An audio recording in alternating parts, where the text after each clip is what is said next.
बहुत समय पहले की बात है। एक विशाल और ऐतिहासिक राज्य था जिसका नाम आदित्यपुर था। यह राज्य अपने समृद्ध, ऐश्वर्य और वीरता के लिए प्रसिद्ध था।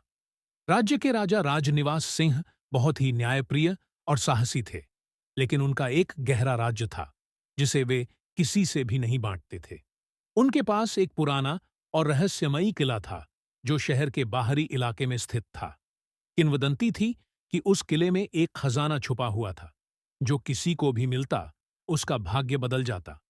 लेकिन उसी खजाने को छुपाने वाले जादूगर ने एक खतरनाक शाप दिया था।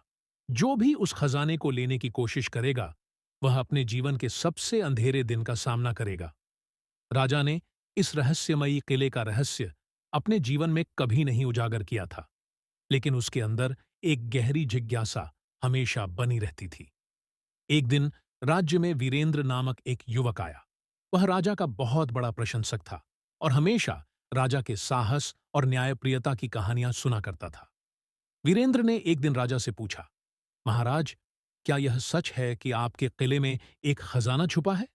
राजा की आंखों में एक अजीब सी चमक आ गई, लेकिन उन्होंने तुरंत ही इसे नकारते हुए कहा, यह सिर्फ एक पुरानी किंवदंती है, कुछ नहीं।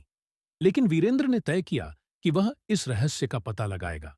उसने अपने दो अच्छे दोस्तों कृष्ण और अलका के साथ किले की ओर यात्रा शुरू की। रास्ते में कई खतरनाक जानवरों और अजनबी परिदृश्यों का सामना करते हुए वे किले तक पहुंच गए। किला भूतिया और वीरान था। अंदर कदम रखते ही वीरेंद्र ने महसूस किया कि यह जगह सजीव है, जैसे उसके अंदर कुछ जिंदा हो। अचानक किले के दरवाजे बंद हो गए और उन्हें लगा जैसे अब उन्हें बाहर निकलने का कोई रास्ता नहीं मिलेगा। एक पुरानी दीवार पर लिखा था, जो खजाना खोजेगा वह खुद को खो देगा। वीरेंद्र ने यह सोचकर कि वह डर से नहीं भागेगा, उस खजाने की तलाश शुरू कर दी।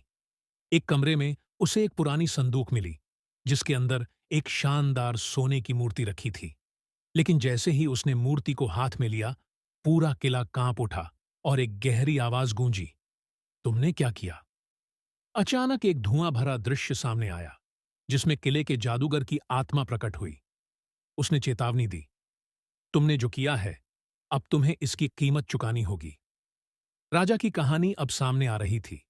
राजा ने भी उस मूर्ति को छुपाया था और उसे छूने की कोशिश करने वालों से हमेशा दूर रखा था। लेकिन वीरेंद्र ने न केवल मूर्ति को छुआ, बल्कि वह खजाना भी ले आया जिससे किले का शाप जाग उठा था। समाप्ति में राजा और वीरेंद्र दोनों को यह समझ आ गया कि यह खजाना कभी किसी को नहीं मिलना चाहिए था।